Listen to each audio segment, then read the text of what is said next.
Bonsoir à vous tous qui nous regardez dans cette petite lucarne. Salut tout le monde, c'est Vince. Alors aujourd'hui, nouvelle vidéo spéciale critique pour cette spéciale Saint-Valentin. J'en profite également pour faire une dédicace à tous les amoureux et les amoureuses qui me regardent. C'est dire passant, où on va parler d'une série mais qui m'a complètement qui m'a interpellé. Je vais pas vous le cacher. Il s'agit de, attendez, je retrouve Begata HK, plus connu sous le titre français de Yamada, ma première fois. Je sens que ça va être de la merde. Alors, de quoi ça parle exactement Begata HK? Eh ben, je vais quand même vous l'expliquer comment. Il s'agit bien évidemment d'un manga mélangeant comédie romantique avec une très légère petite pincée d'érotisme. Voilà. Oh mon dieu, c'est du porno. Non, d'accord. Il y aura eu aussi, il y aura ce qu'on peut, oui, il y aura eu ce qu'on peut appeler certains passages qui ont un rapport avec le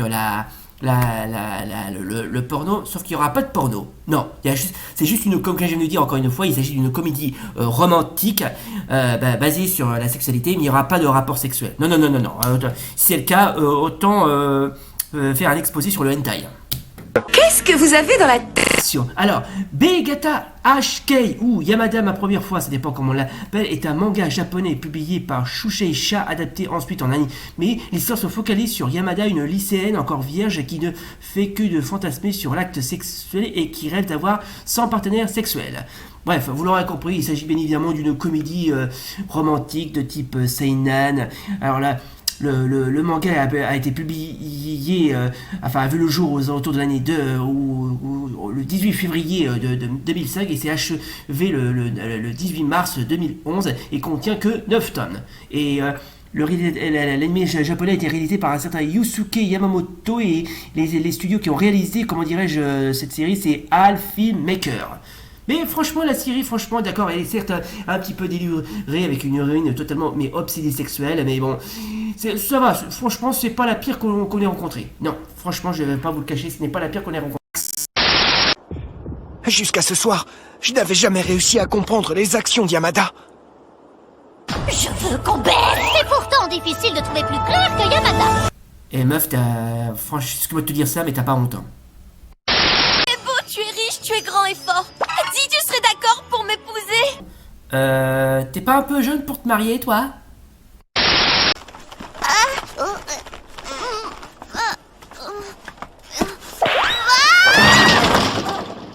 Aïe. En fait, non. J'ai pas mal.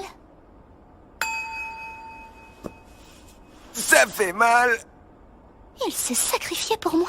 Non, il s'est juste trouvé au mauvais endroit au mauvais moment. Je suis désolé. Pas la peine d'être aussi gêné. Est-ce que vous connaissez le proverbe que l'amour peut être aveugle? Ah bah, je le savais pas. C'est pour me soigner que tu t'es habillé comme ça. Pourquoi tu ramènes tout à toi? Je voulais juste l'essayer pour voir si ça m'allait bien. Eh bah putain, franchement cette série, il faut vraiment la regarder pour un jour spécial, genre tiens, en pleine période de la Saint-Valentin par exemple. Effectivement, sur ce point, il n'a pas tout à fait tort. C'est quoi ce truc? Ah, s'il te plaît. Oh là, mais quelle occasion gâchée. On se demande franchement pourquoi il passe pas directement à l'acte plutôt que de faire n'importe quoi, sérieux, c'est exaspérant. Mais c'est exaspérant comme tout. Non, tu crois, franchement. Il a l'air de prendre les choses en main. Est-ce qu'il va oser? J'espère. Ça y est. Ne t'emballe pas, ce n'est que la langue. Tu as déjà de l'expérience là-dedans. Bon, je pense que la messe est dite. C'est toi qui dis ça? Bon, je pense que ça sera tout pour aujourd'hui, mesdames et messieurs. J'ai fait déjà quasiment le tour de cette série. Bon, peu importe que vous l'aimiez ou non, cette série, franchement, elle est assez rigolote, elle est assez marrante. Bon, un petit peu... elle a tendance un petit peu à trop forcer sur la dose en ce qui concerne, comment dirais-je, la sexualité. Mais franchement, ça va. Pour une fois, c'est juste une série comique. Ça n'a rien à voir avec tout ce qui a un rapport avec la pornographie ou le hentai. Non. Ce que je vous rassure, c'est juste une banale série comique dont vous pouvez la regarder sur le moindre danger et personne ne vous fera le moindre reproche. Bon. Ça sera tout pour aujourd'hui, mesdames et messieurs. C'était donc notre vidéo spéciale critique consacrée à la série Begata HK, ou Yamada la première fois sous le titre en français. C'est sorti aux alentours de l'année 2005 et il s'est terminé en 2011. Ah bah ça va, elle a pas trop mal vieilli, dis donc, cette série, dis donc. Bref, si vous voulez voir certains, comment dirais-je, les épisodes, pas de problème, je vous les trouverai et je les mettrai en bas de la description. Hein. Ça sera tout pour aujourd'hui, mesdames et messieurs. Si cette vidéo vous a plu, si comme d'hab, n'oubliez pas le pouce bleu et l'abonnement. Et si ça, salut, rendez-vous pour de prochaines vidéos. Bye. Ah oui, dernière chose encore. Joyeux Saint-Valentin à tous et à toutes. Hasta la vista, baby. Oh, et puis tant que j'y pense, j'aimerais dédier ce cadeau exclusif à tous mes fans.